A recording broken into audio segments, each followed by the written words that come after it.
好啦，我哋最後呢就會連返達摩個肚有5條嘅紋飾。首先呢，喺個底度，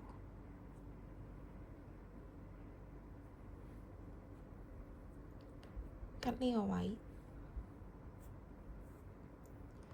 即係塊面側邊同佢同一水平嘅呢一行。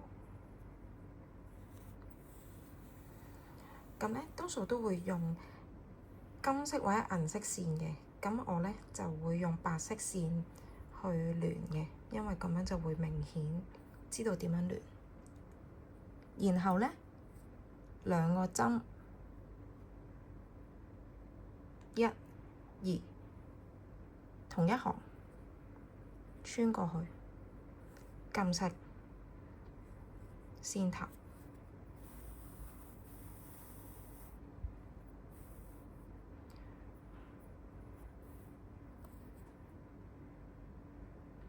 然後呢，去到下一行啦，隔2個針位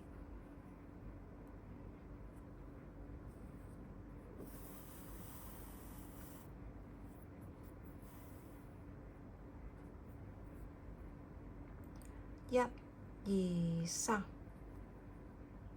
或者1、2都得嘅，隨你喜歡佢係個紋係點樣。咁呢就唔使夾硬掹行嘅，再穿，然後呢再落，又係隔2個針位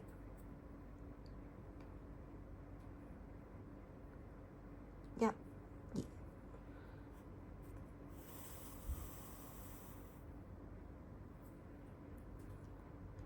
咁呢行呢，我就會揀第4個針位啦，用4針啦，隔咗1、2、3、4，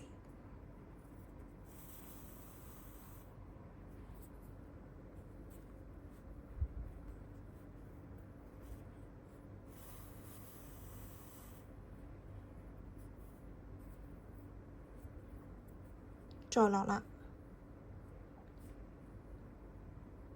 ，1、2。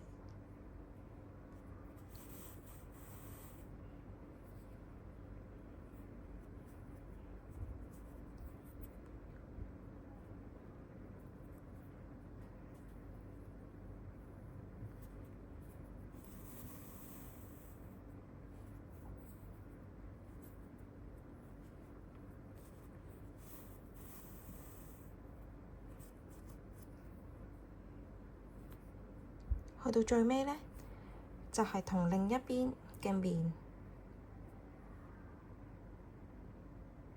同一水平，又係隔2針，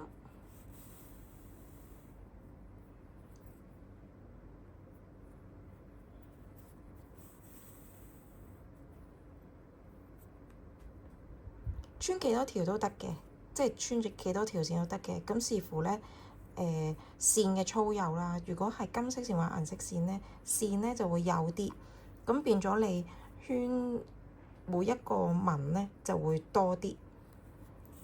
咁我依次呢就係白色線，所以呢就白色線呢條線呢太粗啦，咁所以呢我就用2個圈嘅模式去收你個紋，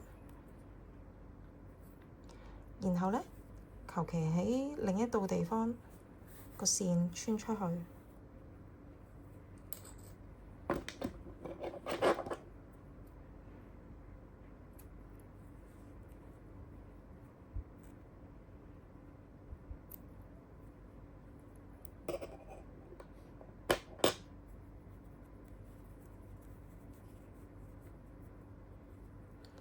咁呢，你會見到呢，有啲棉花碎碎會隨住你穿嘅時候呢，佢會出嚟嘅。咁你就會用返支鈎針篤返啲棉花入去，或者用我畀你嗰支銀色或者唔同色嘅鐵針篤翻啲棉花入去。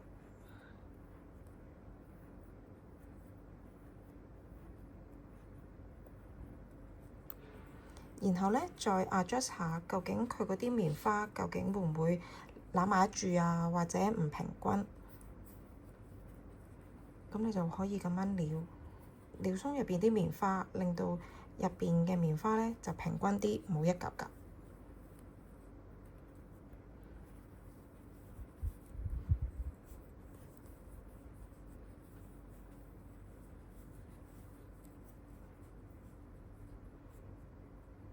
咁就完成啦。